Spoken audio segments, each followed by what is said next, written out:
Hello everybody and welcome back to Writing the Rapids, the show where I, Joe Bielecki, talk to writers about writing. Very often those writers have been recommended to me by writers who have previously been on the show, or it's a Rejoinder episode, which this is. We're once again talking to Shane Jesse Christmas, this time about the reissue of his book Latex, Texas, through Filthy Loot. We've also had him on to talk about his book Meth DTF, also through Filthy Loot, and he's also the author of Belfie Hell, through Inside the Castle, Xerox Over Manhattan, through Apocalypse Party, The Sex Shops of Sherman Oaks, through Amphetamine Sulfate Press, and many, many more. Before we get into my conversation with Shane, let's remind you how you can help out the show for just $2 a month, patreon.com/noisemakerjoe. You get these episodes a little bit earlier and sometimes some other things too. You can throw me a one-time donation over at paypal.me, or you can buy my book. It's called Tired, and I think it's pretty good. Without spending any money, you can help out the show by liking and subscribing wherever you listen. Go ahead and leave some sort of latex-themed emoji, either on YouTube or Spotify, wherever you're listening. And of course, reblog, repost, retweet, tell a friend, that sort of thing. Now, without further ado, let's talk once again to Shane. Latex, Texas initially came out a couple years ago.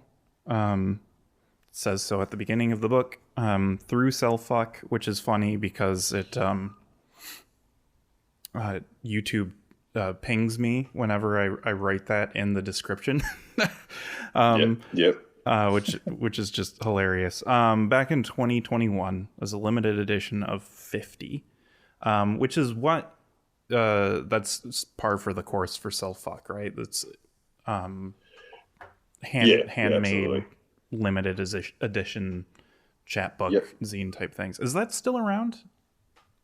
Yeah, so I reached out to Evan Iserling, who was running Cellfuck, and who did a really good job, like fantastic job with that first 50 limited edition, all hand stitched and all put together individually, and did a really good job on the actual layout. That was his idea. He came back to me and I was like, that's you've done a really good, fantastic job. So that let's go with it. Let's publish it that way. But then I never really was like big on making it limited edition just for the fact of like being like a very highbrow thing or anything like that. I just think it was kind of that's what he wanted to do. And I appreciate making 50 is probably takes a lot of time. So I was like, I think that's probably one of the reasons as well. It wasn't like this sort of exclusivity type of thing arrangement, but just by the matter of fact, that's how it ended up being. So people were reaching out to me over the years, last couple of years, just to say, have you got a copy for sale? And I've only got one copy, my copy.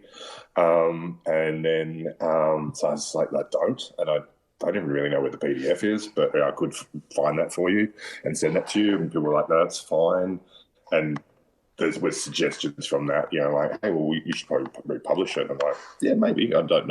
I'm sort of moved on to other things. And then the last person that did reach out to me said, that's fine. I'm going to hit up some people on Goodreads who have reviewed it and said it's, obviously if they want to sell their copy to me. So I thought that's interesting. And it was pretty much after, working with Ira at Filthy Loot, who Ira asks me a lot, like, what's next? What have you got? Have you got a story? Have you got something? After publishing Meth with him. So I just very casually, as these things usually work out, very probably casually late one night, just texted him saying, would you be interested in to republishing this in some way? But firstly I wanted to also go back to Cellfuck and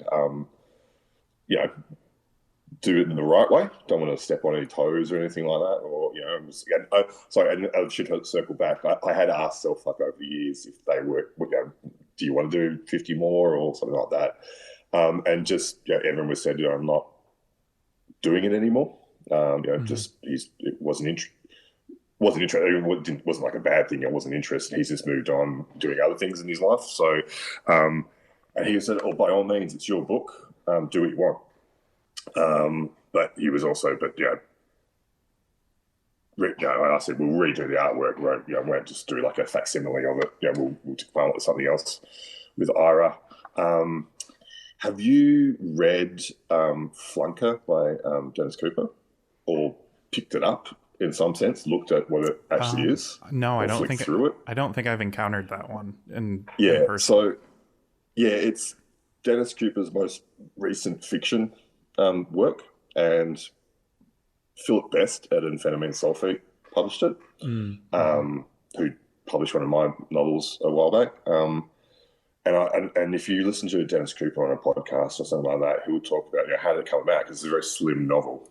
It's a slim collection of, I think, 5 short pieces. And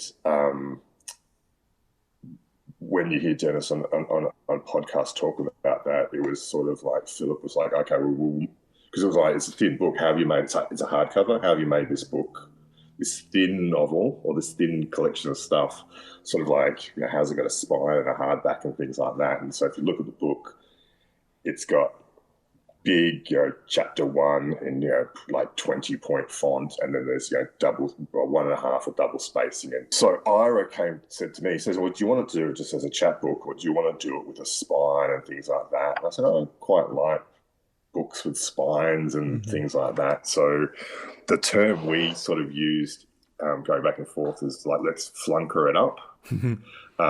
Like he goes, have you read that book? And I said, yeah, I've read it. Yeah, of course I've read it. He's like, so we'll flunker it up a bit. We'll make it, because originally it's like 30 pages, right? So we flunkered it up a bit. We got a spine, redid some artwork.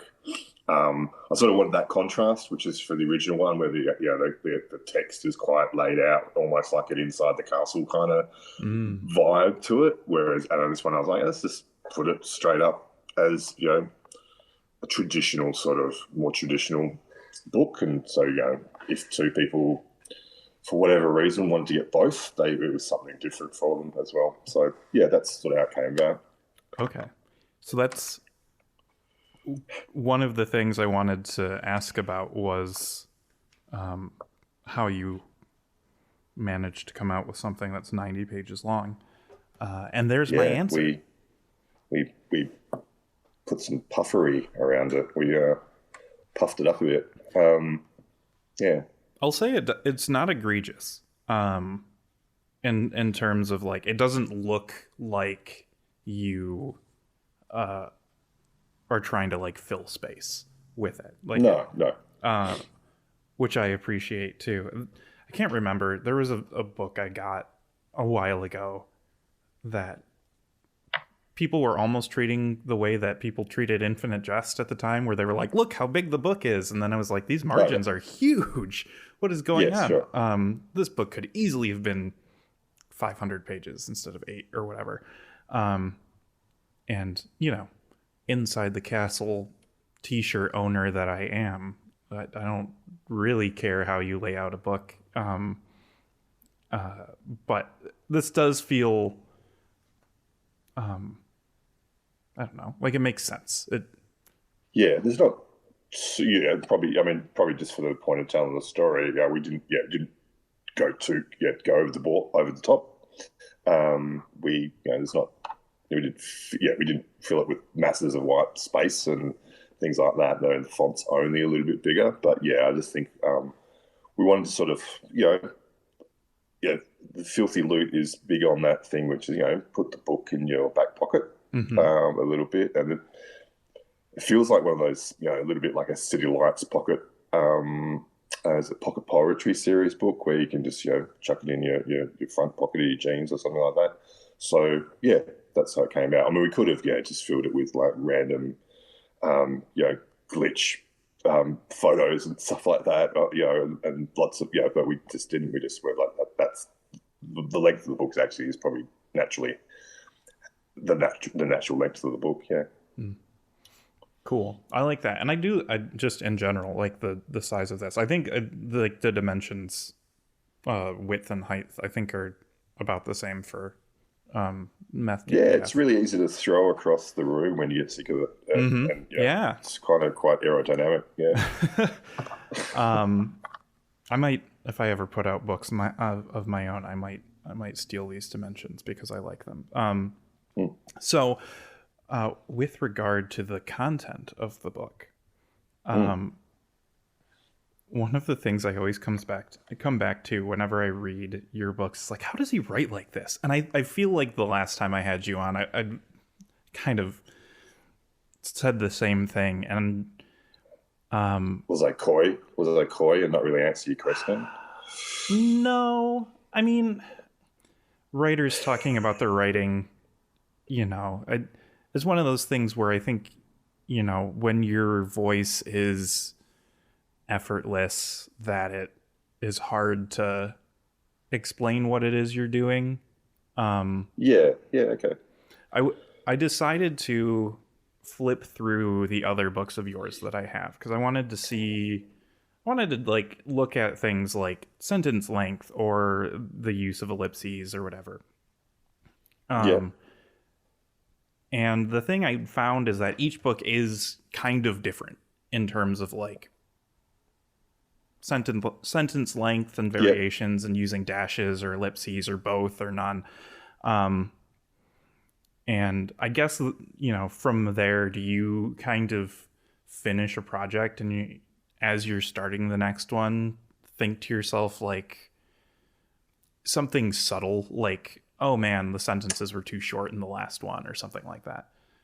um, probably less to do. Well, yeah, less to do with style, but definitely sort of think about that. And that may come towards the end when I'm sort of trying to construct it all and put it together and go, what is this book that I actually have written, and try to make some sort of beginning and end and middle to it. But probably more things more like what is this book going to be about? So with believe it or not, Sex Shops of Sherman Oaks. So it came off the back of Belfie Hell, which is a book with Inside the Castle, which has a myriad of characters. There's like probably way too many characters, and lots going on.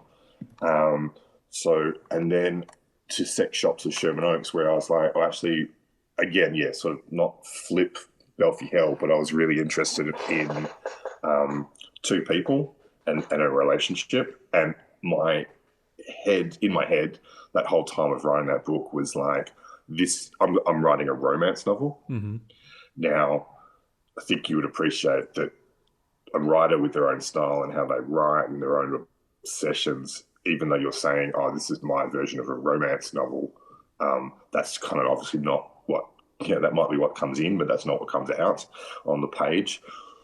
So, and I think so that probably got a bit obsessed with that, you know what I mean? Like in a good way, like your obsession. So that's been a bit of a through line from, Sex Shops. If you go the chronology of, Sex Shops, this Latex, Texas thing, and then Meth DTF. And I think, you're right. So I think I've just got to the end naturally. So I'm working on something at the moment, and I'm very conscious of sort of there's 3 books that have probably been about two people, and it's not a case of flipping it and go completely Belfie Hell where I just bring in every rapper from the 80s and 90s that ever lived, but like it's just something I'm very conscious of. I've got my own style, and perhaps less about the audience, but it's that writing through your obsessions. And I think maybe whatever I was like trying to work out, I think either I've worked it out or I've just gotten naturally bored with it, or a bit of both. So, but I think it's probably the former, right? I think I've just worked it out, and but definitely in terms of some stylistic stuff, I was kind of like, there's quite a few now. If you go look at, there's 3 sort of Dostoevsky wannabe books, and they are like very significantly different. There was a review recently, and I think they just read kind of the more recent stuff and were like, and not in a negative way, the review is actually very complimentary to the work, which was like saying, oh yeah, I am writing the same thing. And I was kind of like, well, I'm actually very aware of that, because the last 3 things, and I'm including Latex, Texas in that, is sort of very, it's just rooted in a lot of similar stuff. But like you said, there are different things to each thing. And then location as well. We're sort of, we're moving around the world. We're going sort of White Lotus style from different big, capital cities. So yeah. Yeah. Yeah. I like the idea that you've been writing these romances. It reminds me of when the Mars Volta came out with their album Octahedron, and they're like, "This is our acoustic album," and it's barely acoustic. I remember,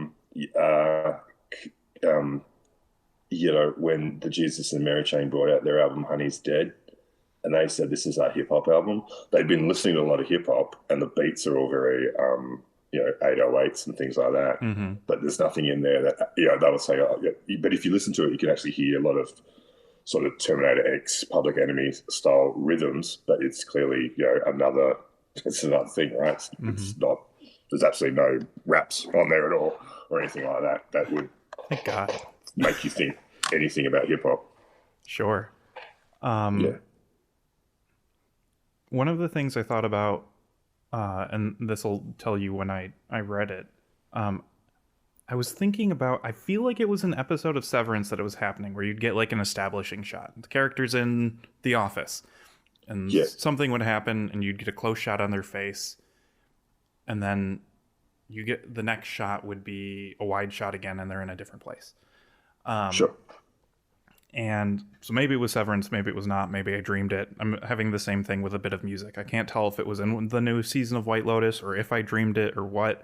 And it's killing me. Let's just say you dreamt it. Let's just say you dreamt it. That sounds good. Yeah. And so now I have to make something that samples like descending shepherd tones into like an electro beat, so that I can be the one who did it. But anyway, that sort of like filmic technique of adding surreality to it by showing you they're in a place, showing you what they're doing, and now they're in a different place. I feel like Latex, Texas does that as well. And this goes into another note that I took, which was the book does start out with the sentence, "a good dose of LSD," to be fair. And thinking about when I used to drink, like there is this thing where it's like, I'm in my friend's basement. Wait, how did we get to the park? Why are we at a restaurant right now? Sort of thing. But because you're drinking, you also kind of very quickly go, let's not question that. Right. Yeah, absolutely. It's just like, all right, well, there's a delicious cheeseburger in front of me, so I'm going to eat it. Yeah. But yeah, I liked that sort of feeling out of Latex, Texas. I always kind of, anytime I see that in a movie or a TV show, I always think, how could I write that? I would love to write that sort of surreal delirium sort of thing. And I feel like you did it to an extent here in this book that I appreciated an awful lot.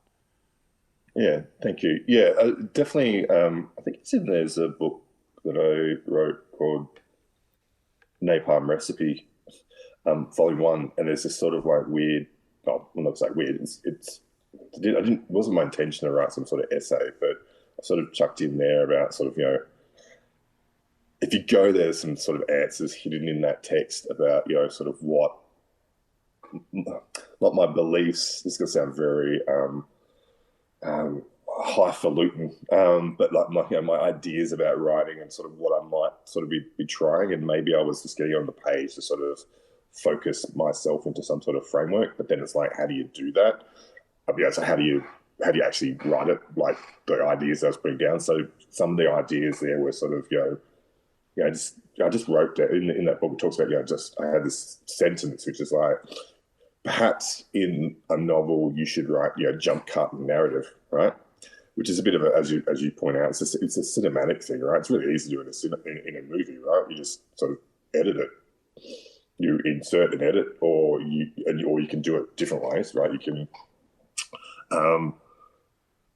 change the background or the scenery or something like that really, really quickly. But you can edit that back in as well. So, but how do you do that with words? And I mean, a lot of it is, I mean, I'm not saying this is what I do, but I mean, you kind of think about, well, perhaps is that collage? Is that sort of chance? I think last time we spoke a bit about chance, right?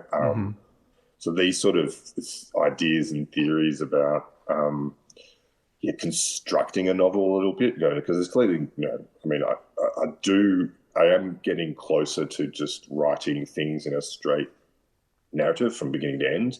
But in the past, I have sort of put it into some sort of SJX jumble machine and spat out something, right? Like, so, there's definitely, in some novels, there's probably 4 different Word docs going on at one time, perhaps, and things like that, and then sort of going, okay, well, what's here and what's here? But people do that all the time. I mean, not traditionally, but there is a thing where, a lot of, I don't know if it's a thing with indie lit, but you see it a lot. You just see it a lot with writers, that their first kind of piece is either really a distinct set of short stories, so they will do a short story collection, or they'll sort of somehow shoehorn a bunch of short stories to have a similar through sort of plot line, so it kind of comes together. That's sort of a way of constructing a novel. So you can look at sort of some earlier stuff. Yeah, they are clearly like a bunch of short pieces put together with some sort of through line, and as they've sort of gone along, I've just somehow managed just to go, well, I'm writing a novel now, and I'll just, I'll open the Word doc and I'll start and end, in one place, and then craft it a little bit towards the end. I kind of think of my editing as like a bit more of constructing, and also removing a lot of stuff, so destructing as well. But so like all sort of editing processes really are, Yeah, I like that. That feels. But I'm not going to pull the curtain too far back. Each time you're on, I'm going to get it a little bit more. But John Treffery actually said to me once, he probably doesn't remember this, but he was like, don't pull the. His actual words were, "Don't pull the curtain too far back." And I don't know if he was, it was kind of, it felt like a throwaway line, but I was kind of like, it's almost right. Like what's a film that you really, really love? I've been thinking a lot about Only God Forgives lately. Oh God, I love that movie, right? I love that movie. I love that. That's a fantastic movie. But if you sort of like, when the first time you watched that movie, you didn't know anything about the movie, right? You just watched it, right? Yeah, but you watched it. But you probably don't want to. You can watch that movie and have this experience of watching that movie, but then you could sit there and listen to Nicholas Winding Refn, and he could talk about that movie, and then we did this shot, and this is how we shot that, and this is how we put the. Isn't there a scene where a hand goes into someone's chest and pulls out? Like he could explain how you did that. So the next time you watch it, all you're really thinking about is, oh, that's how they did that, and that joy of actually, cinema or the experience of cinema is some kind of lost. So whilst you're in the podcasting game and all that sort of stuff, and some of your questions are like, how did you write this? And they're valid questions. I'm kind of like, well, it's kind of like, it's kind of, how do I write it? To me, it's not really interesting, because I wrote it. Right. But the questions I wanted to hear from people is like, what were you feeling when you read it? Like, right. So, and maybe a question to an author is, what were you feeling when you wrote it? Right. Yeah. So, because it's kind of gives some sort of interesting other context that I just never really hear from authors. So when I was writing it, I was like really like manic, or I was like going through like some sort of, and I know there's that whole death of the author, so you probably shouldn't need to know that, but it's kind of, I think how you did something's interesting. Probably why you wrote it is also a really interesting question, because I'm going to get his name wrong. but I read this book all the time.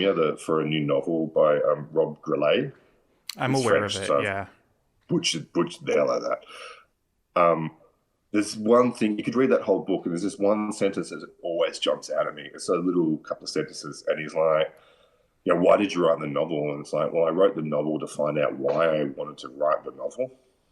And I'm just like, that's kind of like my go-to at the end. I'm like, well, why did I write that novel? What was I kind of like thinking about? And what did I, we talk about obsessions. What are these obsessions that I kind of wanted to like really just work out?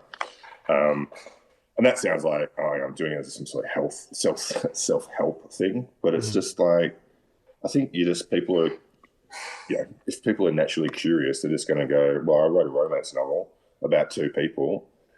And that's trying to talk about everyone. I don't want to say everyone, but when you have like these relationships, hopefully when you're a lot younger with someone, and it can be someone you're having like romantic relations with, or it could just be like a friend, and they're just really intense, like really intense. They're almost like, you bust up, you make up, you break up, but you're really intense. You go almost like, especially with a romantic relationship, you're intertwined and you do actually really care for each other, but it's very volatile. And eventually you just probably can't be together. That's sort of, that's sort of what sex shops, latex, and meth are sort of trying to unpack a little bit for me. Yeah. But I'm not saying that I think I've had that, but I'm not really thinking about an exact relationship. I'm just sort of trying to work out a relationship like that just in my head. Like, what does that look like? And, so that's how it's kind of jumps around a little bit. That's probably why it jumps around a little bit. So it is just sort of like a bit volatile for the reader. And it, again, touches on these elements of delirium. Yeah. Times in Latex, Texas, where it feels like Mike is inconsistent. He'll be like holding something and then it's something else, or the protagonist kind of feels like they're being pulled around. And I guess, again, with the sense of delirium and what I was talking about, where, the camera kind of shifts focus and now we're in a different location. Yeah, I like that. I liked that feeling of exploring that. Like, I'm not really sure where we're going, sort of thing. But, like, I know it feels like Michael has a plan for me, for us. Yeah, look, it's obviously, sort of like, it's not a trick, but it's a bit of like, it's like a camera trick, right? It's to sort of do exactly what you've just said, right? Which is like sort of hang on, what is real and what's not real, and sort of like I do like I've always liked unreliable narrators. Like I think that like there's just a lot to play with there, and the thing about writing a novel is sort of if you're not sort of being entertained while you're writing it, then it's sort of I feel like it's. Like I get it, there's probably writers that just plug in and, I love him a lot, but I just sometimes think, how does Stephen King just keep going, right? So but if I'm sort of like entertained and almost like laughing myself hilariously, like what? That's a word, right? But if I'm not laughing hilariously while I'm writing it in some sense, sometimes then. Like I should probably just like really stop. And so I think some of it is to sort of just go like I'm on a wild ride while I'm writing it as well. So there's that, but I think it's just really tying into unreliable narrators. So if I do like, I don't read them a lot because I'm always it's kind of almost like pointless. But when I have seen a review or something, it is kind of like, we didn't know what was going on. We're not too sure. Is this a person? We're not so sure where we are. We could be somewhere else. It might all be completely not real. It could be completely real. It could just be very interior. Some of it could, and so I just sort of, I like playing around with that. I like, I mean, I think everyone sort of initially when they're quite young, not everyone, but like a lot of writers, I think just do read a lot of horror and a lot of sci-fi. So I'd kind of like do like in its very essence, traveling in time is kind of like sort of this thing that I do find interesting, not on any scientific level because I'm just too dumb for that, but I just like it in terms of a science fiction trope. Yeah. And then it's sort of like I always try to read a lot of nonfiction before, well, not before writing a book, but like I think reading a lot of nonfiction for a fiction writer is very healthy because you talk about obsessions. Like I can sort of pinpoint the nonfiction stuff I was reading at the time with sex shops or sort of around here, and I was really big on reading. There's a book about everything is there's a classic book of not the genre but of the theory about it sounds quite quaint to say it, but like the universe is a hologram, right?